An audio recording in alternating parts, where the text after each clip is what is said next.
All right, how we doing reflections? We have another video, and I stumbled upon this because I like things that stimulate the mind as far as them living or being aware of a situation in a simulation that isn't aware of what it's living in because people are so comfortable with failing in what they find peace in. Celestial rising, prosperous afternoon, and magnetic night to the being great and watching this video that portrays how great their mind is. It's your observation that was never alive, and we are back with another message. Interesting. If you choose and you enjoy these videos, make sure you like, comment, subscribe for a contradiction that we all can learn to love. Let's get into it. You know, there's something rather peculiar that happens to certain people. They walk into a room and they feel it all. The unspoken tension between two friends, the hidden sadness behind a smile. And we've been told this is a gift, haven't we? This ability to see what others miss. But I want to suggest something quite different to you today. That this very ability, this clear seeing, might be the most dangerous thing you'll ever possess. Now, I'm not speaking of danger in the ordinary sense. I'm not talking about physical harm. I'm speaking of something far more subtle and far more devastating. The danger of becoming so aware that you can no longer participate in the beautiful unconsciousness that allows most people to live their lives in relative peace. I understand that because the things that people find entertainment in no longer entertains me. And that may be seen as lame, boring, whatever the case, but fun is defined by what you can see yourself doing constantly without the approval of what people think fun should be.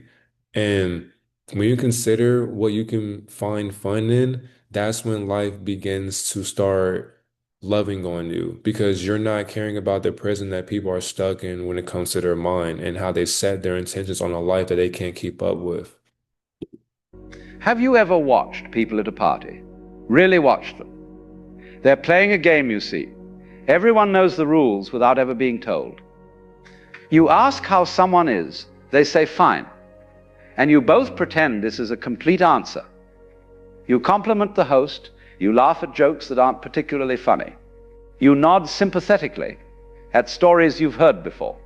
And that's exactly why too, laughing at people's jokes that aren't funny is very awkward. That's why I don't laugh because if it's not funny, I'm not going to laugh at it. And that's where people find discomfort in that truth because you have to be honest with people. And even just playing the game all night, for example. Let's get to work. Let's really get to some videos. Let's not sit here and prolong a distraction that doesn't really serve you spiritually. And that's the knowing of being able to balance a life that really can help you focus. So it's kind of like you got to tell your peoples like, hey, I got to go work on me. I got to focus on me. I'll talk to y'all later. Like you got to be able to have those tough conversations that some people don't want to let go of. Some people want you in their company. Some people want your presence around because you give them hope. And a lot of times you got to say, hey, you're hopeless without me. Go find hope within yourself. I'm not the hope that's going to help you find yourself. It's a kind of collective agreement to stay on the surface, to keep things pleasant, to not look too deeply. That's the thing. That's where the uncomfortability of lying gets people. And nobody has time for that. You don't have time to sit here and have a yammering session with people that you don't care about. Why would I sit here and kick it with you when I can go make a video after work?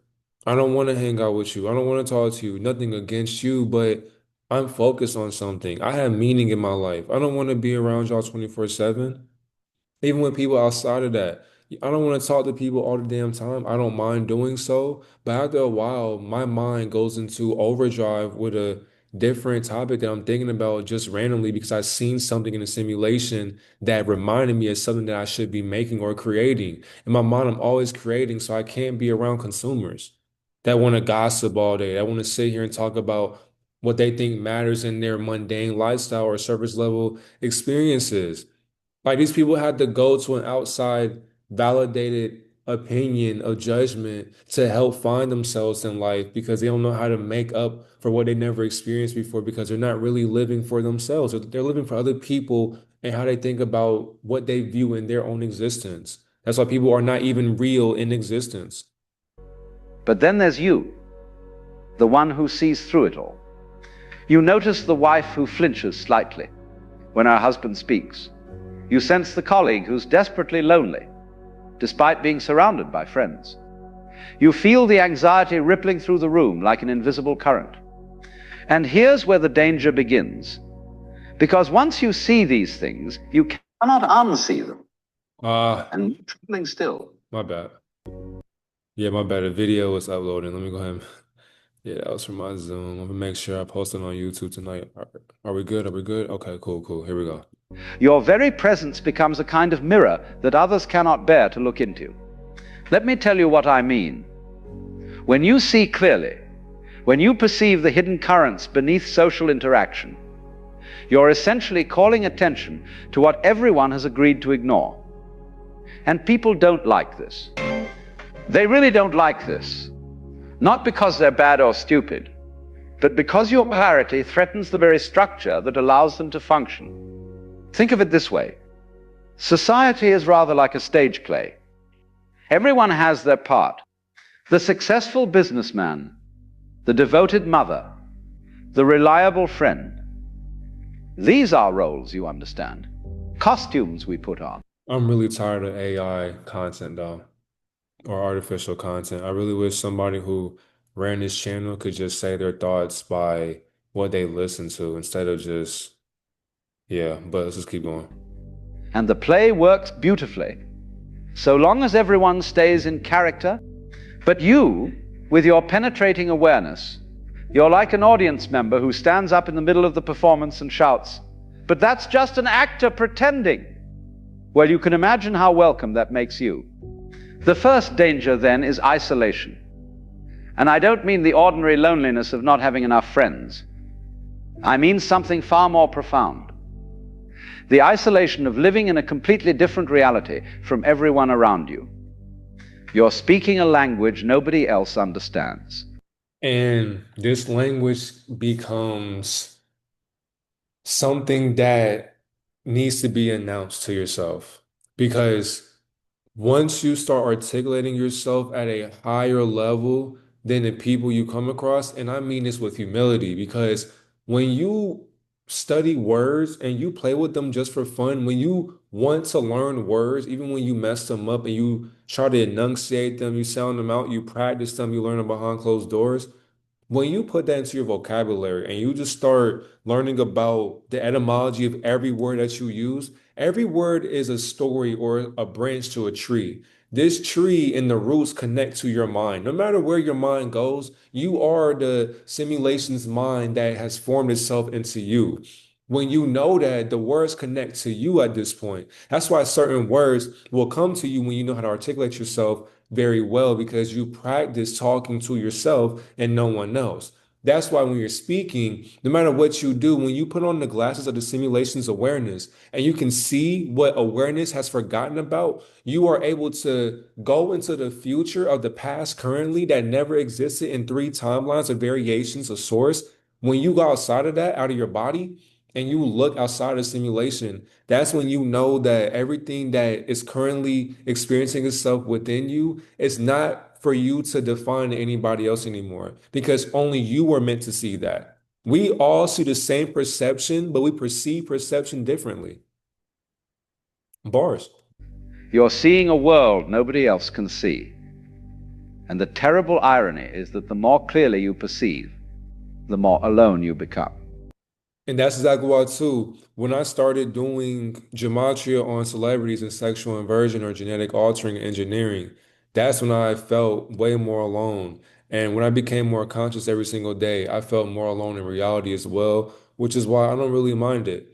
To where people mind my alone time, to where they had to talk to me because they don't want to see me being alone. But it's just like, what if I enjoy that? But people don't think about it like that because they're basically thinking for what they want me to do for them. That's why many, like I had somebody tell me, you should get married or this and that. And they keep on thinking as if I need to have children, I need to have a wife or whatever. And I would just be telling them, I'm not focused on that. Like that's what you may want me to do or accept or even be a part of, but that's not what I'm seeing right now. Excuse me, that's not what I'm seeing right now. My life is fixated on goals. I need to reach these goals because I got to challenge my mind. I'm already bored in existence. I've already beat this game before I was born. I already know what happens. I'm just once again playing my part. That's why I give you messages to where we make this shit fun. And I'm being transparent with you. So I'm focused on the future because I don't really have much time. I mean, we are going to experience death one day. So if that's the case, it could be in 5 seconds. It could be 5 minutes from now. Almighty forbid. But my thing is, if I'm going to reach that point before I do, I'm going to live life. I'm not going to sit here and expect or have an obligation for somebody to act a certain way in my life. No, you're grown. Do what you want to do. If you want to be a part of my life, I'm going to show you something new. But if you don't, so be it. Hit the door. I won't miss you on the way out. I'm going to go and do what I want to do and be in a whole higher dimension while I'm doing it and still make videos. It's like I don't mind that because no matter what, I'm never alone. That's why I don't know what it feels like to be lonely. There's always somebody around me protecting me, guarding me, making sure I'm good. Majority of the time, it's women. Sometimes it's men, and they don't even know that. I once knew a woman, let's call her Sarah, who had this extraordinary ability to read people. She could walk into a room and immediately sense who was genuine and who was performing. That, yes. What is that called? Because I like learning new names. So, what is it called when you can sense people's... Wait, okay.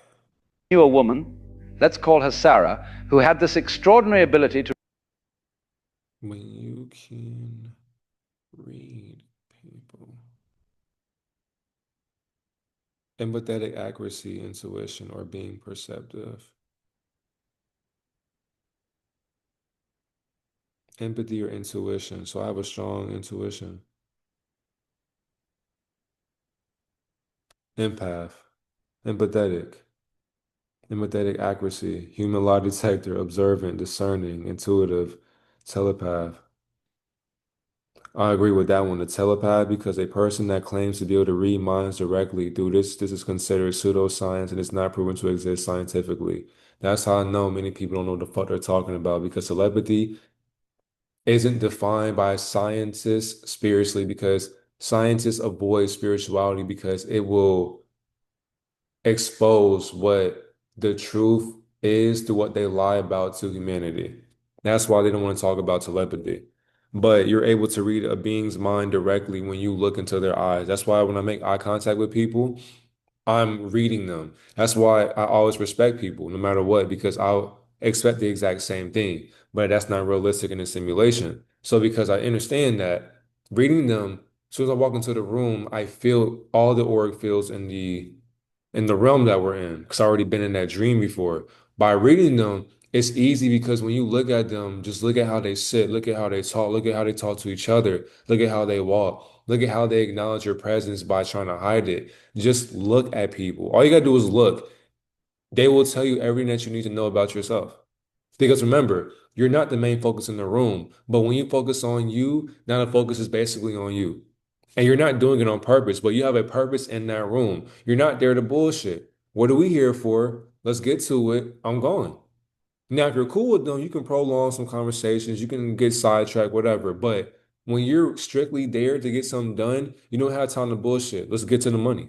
Let's get to a conversation. Let's get to a higher enlightenment. Let's get to higher percentages for our businesses. Let's go ahead and get to a higher knowing for our spirit. Let's go ahead and be meditative. Let's go ahead and ground. Let's go ahead and do something for our creativity. Let's go ahead and do something for our spirit. Let's go ahead and do something for our families, the community. Let's give back to the simulation. Let's give back to the world because the things that we earn doesn't mean anything to us. We give it back because it never belonged to us, but we're thankful for what we have received temporarily. read people.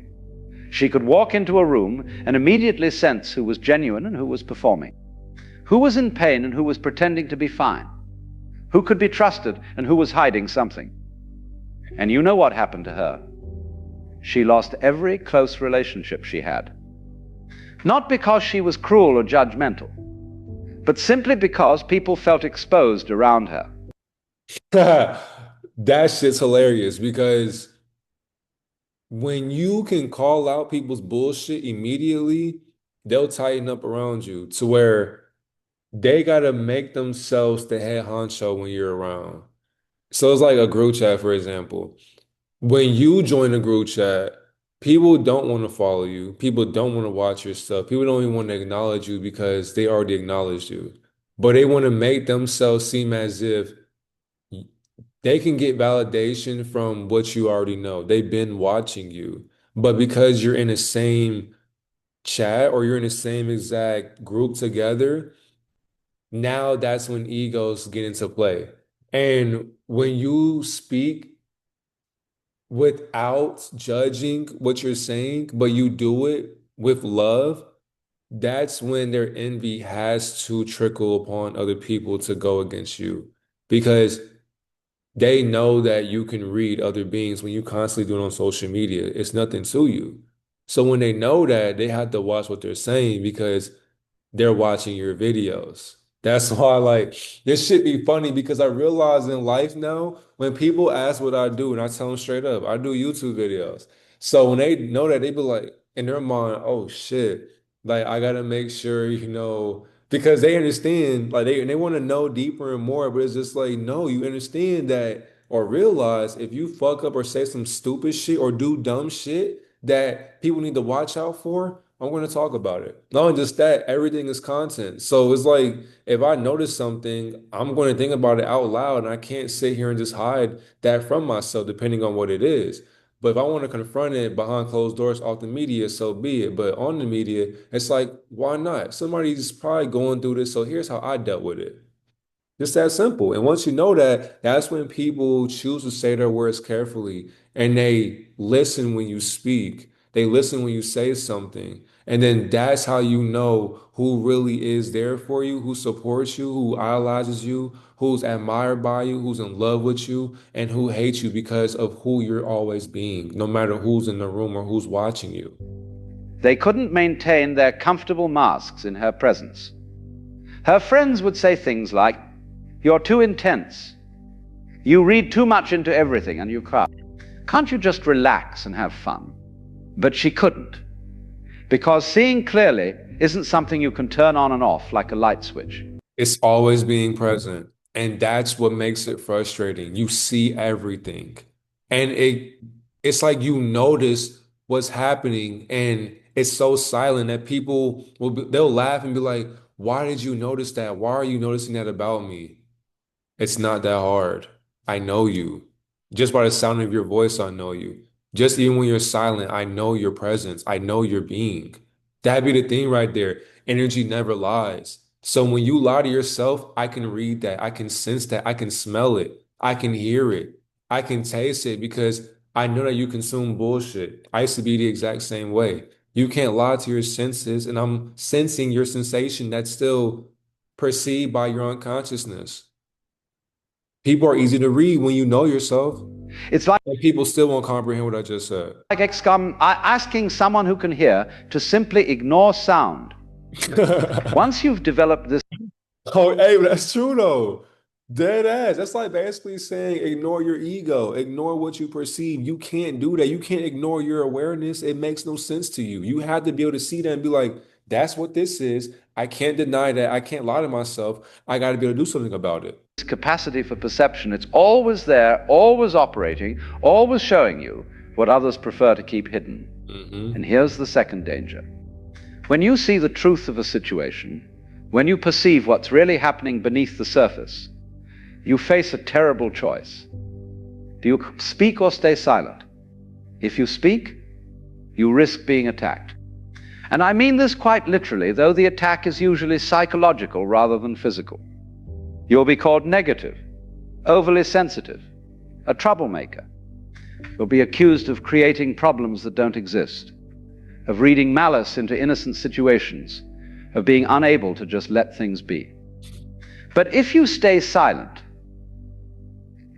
if you swallow what you see and pretend not to notice, you begin to lose contact with yourself. Exactly. That's why it makes no sense to sit here and be submissive to a white supremacist system that is meant to cause us to go against ourselves. When I mean white supremacist system, meaning death. This system is built off of death and we still work for it. Because I don't believe in white and black. Those are abstract colors, so you can't even fucking see it. Not only just that, those two perceptions aren't even real to themselves. They would never call themselves that color. So why do we do it? Because we lack intelligence. Knowing that, hold on, let me go back. Pretend not to notice. You begin to lose contact. And then the thing is, when you forget about who you're being in that moment, that's when you kill yourself. So it's like you can't sit here and say, no, I don't notice what's going on. No, you need to say it out loud because if you keep that suppressed, that could kill you. That could cause you to become angry, depressed, frustrated, mad. Not saying that you can't be those emotions, but that's the thing. You're not being those emotions. You watch yourself go through them, you flow through them. They're not you. But when you know you can feel the human experience. You have to be able to feel your emotions because that's how you're becoming a man or a woman by growing up into what you're feeling in that moment. And that's okay because you're honest with those emotions that you can't control. Don't ever let them control you because when you do, you lose contact with yourself. That's why when you notice fake energy, when I notice people don't fuck with me, I don't want to talk to you. So if you remove me, cool, I don't give a fuck. If you don't want to talk to me, if you make fun of me, cool, I don't give a fuck. Just don't come near me. If I notice that you don't know yourself, you don't have anything going for yourself, don't talk to me. So I'm gonna lose myself following or being around you. Why would I do that to myself? I'd rather be alone if that's the case. If you don't know about just states of existence outside of what you were born into, I don't want to talk to you. It doesn't matter who you are, family, friend, coworker, whatever. Leave me alone if you're not there. No offense to anybody who's not there, but if you're not there, what are we speaking on? You're not even on the same type of spectrum that goes beyond psychological manipulation disorders, societal norms. It doesn't matter. When you go outside of reality, do you know what's there? And if you don't know, if you can't tell me, why are we speaking? I'd rather be silent around you. With yourself. Because you never lose yourself in this journey because the smallest thing could cause you to be distracted by what they're doing. No, you have to always be on point. Yes, you are intense. Yes, you're fired up. Yes, you're determined and motivated. People may get scared of that. Who gives a fuck? Because the moment that they are able to take control of what you're doing in life, you lose the plot, you lose the mission. Now you're playing their game. You have no control of your own to where the control of your game is connected to theirs. You're player two and they're controlling in their video game. When you're player one in your game, but you're player two in theirs. And they're player two in their game as well. So who's player one in their game when you're in their game too? So why are you two player two when there's only one player in the game? Ah! My God, dog. Oh. This is what I mean, bro. I love this shit, bro. I love this. I love these conversations, man. Every time you ignore your own perception, every time you accept someone else's version of reality when you know it's false, you're essentially telling yourself that your experience cannot be trusted. And over time, this creates a kind of split in your being. Part of you knows the truth, but another part must pretend not to know it. And that's that duality. You have to always love both sides. You have to love and hate what you think about, love and hate what you love on, love and hate what you do. You get up and complain, but you still do it. That's a part of the game. This is madness of a very quiet sort. I remember years ago sitting in a meeting where everyone was congratulating themselves on how well a particular project was going. And I could see clear as day that the whole thing was about to collapse. The signs were everywhere. The forced enthusiasm, the avoidance of certain topics, the way people's eyes would slide away when difficult questions arose. But when I gently suggested that perhaps we should examine some concerning patterns, I was met with hostility. Not argument, mind you, not reasoned disagreement, pure defensive hostility. And this brings us to the third danger, the most insidious one. When you see clearly and others don't want to see, they will often turn their anger on you. Not consciously, perhaps. They won't sit down and decide to make you the villain. But unconsciously, automatically, they will begin to treat you as the problem. As if your perception is creating the very difficulties you're merely observing. Hold on, I gotta go back. Hold on. 'Cause holy shit. Consciously, automatically, they will begin to treat you as the problem. And did we not just experience this with this story time, basically, that's still prolonging? Just know we're not going to forget about this shit at, the job that I work at. And many of you who are caught up to the videos, you all know these beings treated what I was telling them or talking to them about as if it was a problem. So where they said, trust them, we're going to handle it. And yet you only handled it for a day. That's it? You can go into somebody's crib and spray the whole family besides one person, and then the cops say, hey, we're gonna let them go out of prison for a day, and then you all can just have a dinner, we'll pay for it. We'll get to know each other, get along, because you all gonna work together from this point on. What the fuck? What is there a problem? Why are you getting mad? Whoa, why am I getting mad? That's why when you see what people are doing and they play the victim as if you're wrong for watching or viewing how they're doing, that's when, bro, the victim mentality and psychological manipulation starts coming into play. And many of you witnessed me going through that the other day. You cannot make this shit up. As if your perception is creating the very difficulties you're merely observing. This is what I call the phenomenon of shooting the messenger. When someone points out that the emperor has no clothes, the crowd doesn't thank them for the truth. The crowd turns on them for disturbing the comfortable fiction everyone was enjoying.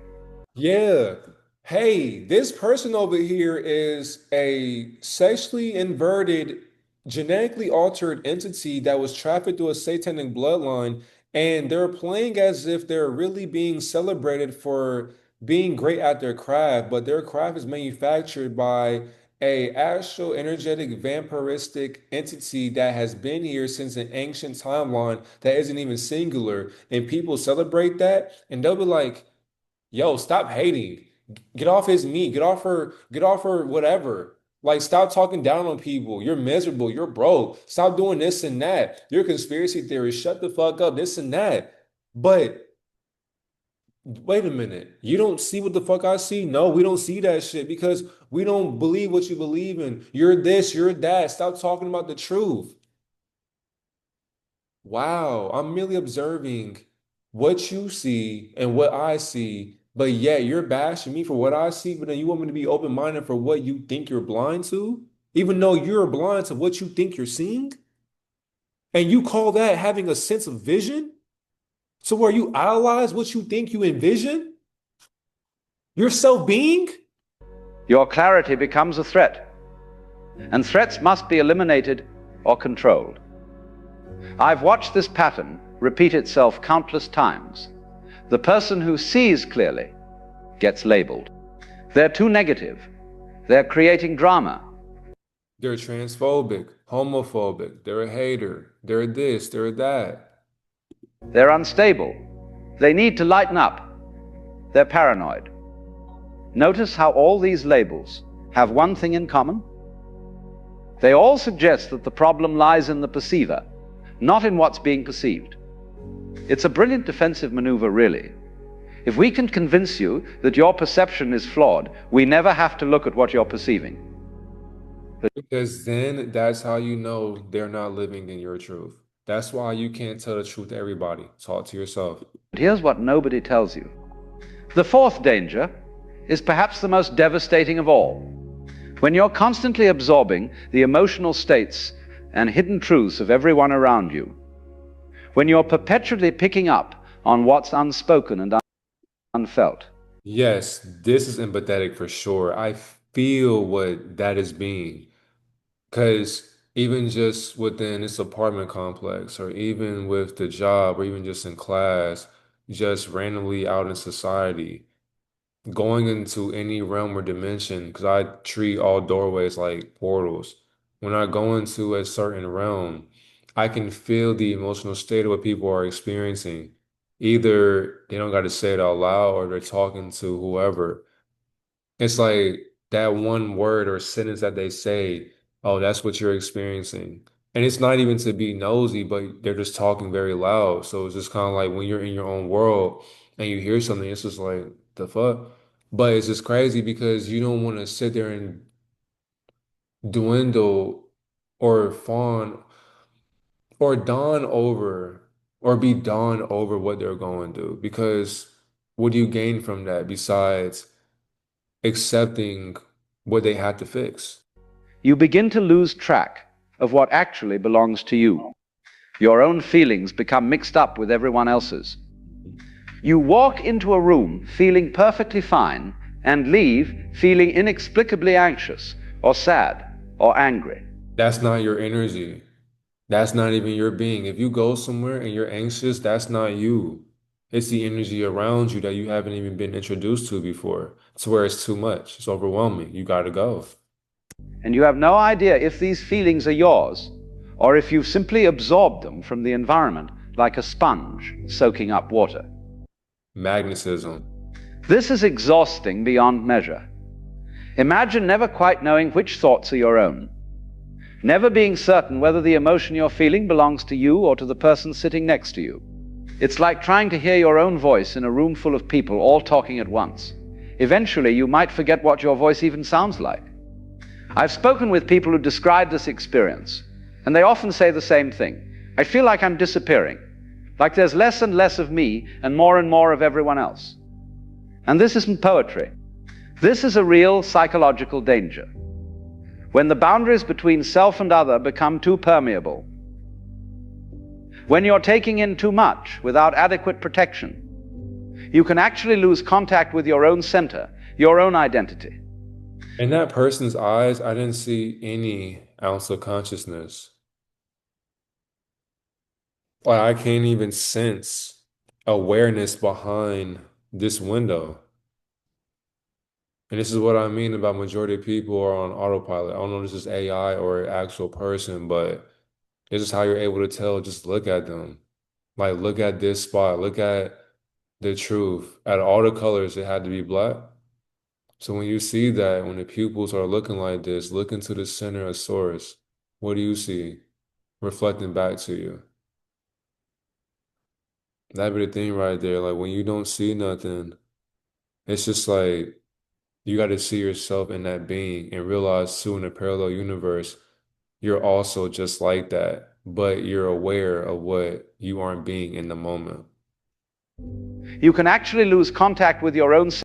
Mhm. It's rather grim. Is there no hope for those who see clearly? And here's where we come to something interesting. Because the danger I'm describing is only dangerous when it's unconscious, when you don't understand what's happening to you, when you think you're going mad or that something is wrong with you.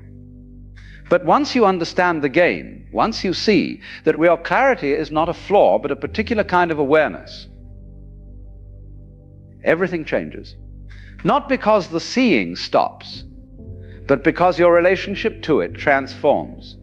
You begin to realize that you're not required to save everyone from their unconsciousness. You're not obligated to point out every hidden truth or fix every unacknowledged problem. You see, the truly dangerous thing isn't the seeing itself. It's the compulsion to do something about what you see. The belief that if you perceive a problem, you must solve it. If you sense someone's pain, you must heal it. If you notice a group's dysfunction, you must correct it. This is where the real trouble begins, because you're essentially taking responsibility for things that aren't yours to fix. And if you do that, you're going to get in the way of somebody's purpose. You're going to get in the way of somebody's karma to where that karma ties into yours. And if you have your karma plus somebody else's, what's going to happen in your life? That doesn't belong to you. Be careful with who you touch, who you come in contact with, and where you belong. Let me give you an image. Imagine you're walking by a river and you notice the water is muddy. you can see this clearly. Everyone else passing by seems not to notice or not to care. Now you have a choice. You can jump into the river and try to clear it with your hands, stirring it up more in your efforts, exhausting yourself in an impossible task. Or you can simply observe that the water is muddy, perhaps make a note that it might be wise to wait before drinking from it, and continue on your way. The water will clear itself when the conditions are right. Your frantic stirring won't help. In fact, it will make things worse. This is the wisdom that must accompany clear seeing. The understanding that not everything you perceive requires your intervention. But here's the paradox. Let it pass. Let it be. You cannot control what's already being. Once you stop trying to fix everything you see, once you relax into simply being aware without the compulsion to change or control, your perception often becomes even clearer. And more than that, people begin to feel safer around you. Because you can see clearly now the reign of clouded judgment is gone.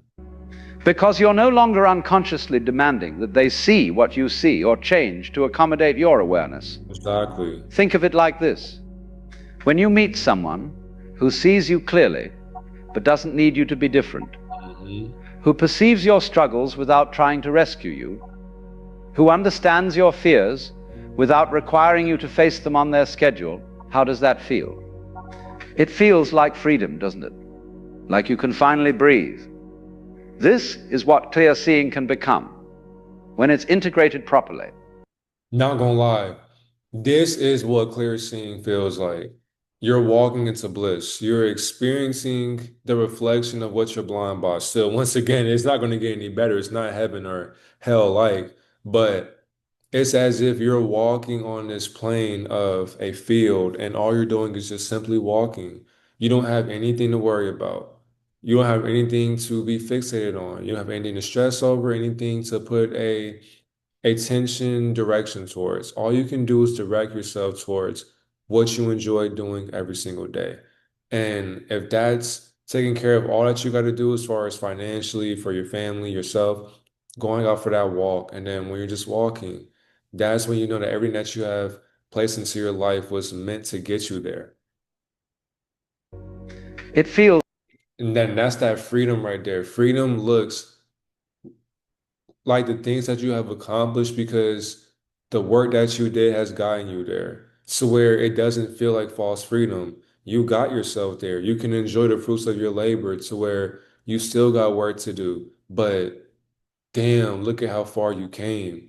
Look at what you dreamed about. This is how your dreams are glowing. They're showing you how bright your future is. But will you step up to see what you can't see just yet? Be patient. Be. Don't chase. Be. When you're being, that's when the sight of clearly seeing your existence will pour itself right upon you, right into your awareness of where you already been in life. It's like freedom, doesn't it? Like you can finally breathe. This is what clear seeing can become when it's integrated properly. Not a weapon you use against others' unconsciousness, but a gift you offer through your presence. You see them completely, and in that seeing, you allow them to be exactly as they are. This doesn't mean you approve of everything or pretend problems don't exist. It means you've stopped making their unconsciousness your personal project. I want to be very clear about something. I'm not suggesting you become cold or indifferent. I'm not proposing that you stop caring about people or turn away from genuine suffering. What I'm suggesting is that there's a difference between compassionate awareness and compulsive fixing, between seeing clearly and making yourself responsible for what you see. The danger of seeing what others don't lies not in the perception itself, but in what you do with it. If you use it to separate yourself, to feel superior, to justify your isolation, then yes, it becomes dangerous.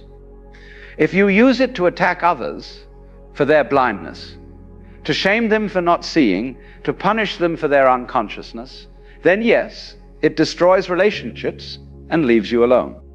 But if you can hold your clarity lightly, if you can see without grasping, perceive without controlling, Understand without demanding. Then your awareness becomes something entirely different. It becomes a space in which others can gradually wake up at their own pace, in their own time, without being forced or pushed or judged. Remember, that's that magnetism. When you simply do not rush anybody to become aware of what you simply stop caring about what they know about what you know. All you do is focus on what you know. You express that how you want, you go about it how you choose to do. Eventually, people will come around and start focusing on what you're talking to yourself about. They'll call you names and all that, but secretly, they're like, hold on, what are they saying over there? That's interesting. I'm gonna write that down real quick. I ain't gonna tell them though, but I'm gonna write that down.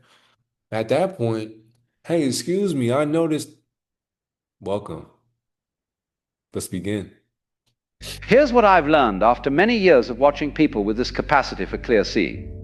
The ones who suffer most are not the ones who see the most. They're the ones who haven't learned to protect themselves while seeing.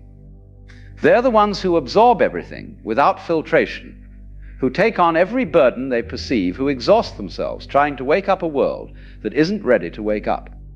The ones who thrive, who manage to use their perception without being destroyed by it, they've learned something crucial. They've learned to be in the world but not of it. They can see clearly without being consumed by what they see. Exactly. You can watch TV and not be distracted for a long period of time. It's just a channeling of what you put energy into. So when you cut it off, your energy still goes right back to you unless you turn something else on. No matter what you do, be with yourself as you're in the world of self. Because this world reminds you of what you're doing to yourself. So if you're not giving yourself love, then you'll show a false sense of what that love looks like to where that's going to be a focus point in your relationships, your partnerships with just businesses or friends, whatever. And when you constantly think about that, that's why you have to remember that you're just a being temporarily existing in a world that never could understand itself. That's why you're just worrying about what you can do for you. And when others are worried about what you're doing for you, that's when you become their worries. So where they have to come to you for their problems because they want to protect you for what you help them see without even trying to make them see clearly. They can perceive deeply without losing themselves in others' experiences. They maintain what you might call a conscious distance, not the distance of cold withdrawal, but the distance of healthy boundaries. And how does one learn this? Well, it starts with spending time alone. Real time, not just physical solitude, but psychological solitude. Time where you're not taking in anyone else's emotions or thoughts or problems. Time where you can settle, like that muddy water we talked about, until you can see clearly which feelings are actually yours and which ones you've been carrying for others. It continues with learning to trust your perception without being controlled by it. Yes, you see that your friend's marriage is in trouble. Yes, you sense that your colleague is deeply unhappy. Yes, you feel the dysfunction in your family system. All of this may be absolutely true, but the question is not whether you see it correctly. The question is what you're going to do with this information. And sometimes, often actually, the wisest thing to do is nothing at all except hold the space for truth to eventually emerge on its own. This doesn't make you passive or uncaring. It makes you wise, because you understand that people change when they're ready to change, not when you need them to change. Problems get solved when the conditions are right, not when you've decided it's time for them to be solved. And consciousness develops at its own pace, which is almost never as fast as you'd like. So here we are at the heart of it. The danger of seeing what others don't is real. It can isolate you, exhaust you, turn you into a target for others' defensive anger, and cause you to lose contact with your own center. But it doesn't have to. Not if you learn to carry your awareness consciously. Not if you develop the strength to see without the compulsion to fix. Not if you can remain true to your perception while allowing others to remain true to their own process of waking up. Exactly. That's why you had to master the art of not giving a fuck. Like it's alchemy. You had to be able to know that your energy is the center of your own attention span. You have to be able to pay attention to how you feel with everything. You are in possession of your own body unless you let other people take control of what you're emotional about. Control your energetic motion that runs through everything that you encounter in this world or that you're going to approach or be approached by. The gift and the curse are the same thing. The Hmm. question is only whether you'll learn to handle the gift with enough wisdom that it doesn't become a curse. Hmm. Whether you'll develop the patience and the boundaries and the self knowledge necessary to be clear without being crushed by your own clarity. And perhaps most importantly, whether you'll find others who can see as you see. Because they exist, you know. Other people who live in this odd space of perceiving more than most, of sensing what's hidden, of knowing what's unspoken. When you find these people, when you can finally be fully seen by someone who doesn't need you to be less perceptive, to feel comfortable, that's when the danger begins to transform into something beautiful. Because you realize you're not alone, after all. You're not crazy. You're not broken. You're simply awake in a world that mostly sleeps. And there are others who are awake too, and together, without force or pressure or urgency, you can hold space for consciousness to gradually spread, like dawn breaking slowly over a sleeping city. This is the hope within the danger, that your clear seeing, when held wisely, becomes not a burden you carry alone, but a light you offer to others, gently, patiently, allowing them to approach it when they're ready. If they're ever ready. And if they never are, well, that's their right. Your job isn't to wake them up. Your job is simply to remain awake yourself, to keep seeing clearly, while learning to live peacefully with what you see. The danger is real, but so is the possibility. The possibility that you learn to be conscious without being consumed, that you'll see deeply without drowning in what you perceived, that you'll carry your awareness as a gift rather than a curse. And that, my friends, that is the art of living with eyes wide open in a world that prefers to keep them closed. I agree. You see, Shut that up. Shut that up. But yes, I enjoyed this. And honestly, thank you all for tuning in to another video. I ain't gonna lie, it's 333. That's really crazy. But overall, time does not exist. So what are we getting excited for? But I really appreciate you all for tuning into this video. I just wanted to be able to help somebody understand that no matter what, the farther you get along November at this point, you are going to start seeing things that don't make sense, some things that are going to start making more sense as you become older with the experience. You can't age, but with the experience, you age wisely. Have a great and divine day, divine reflection.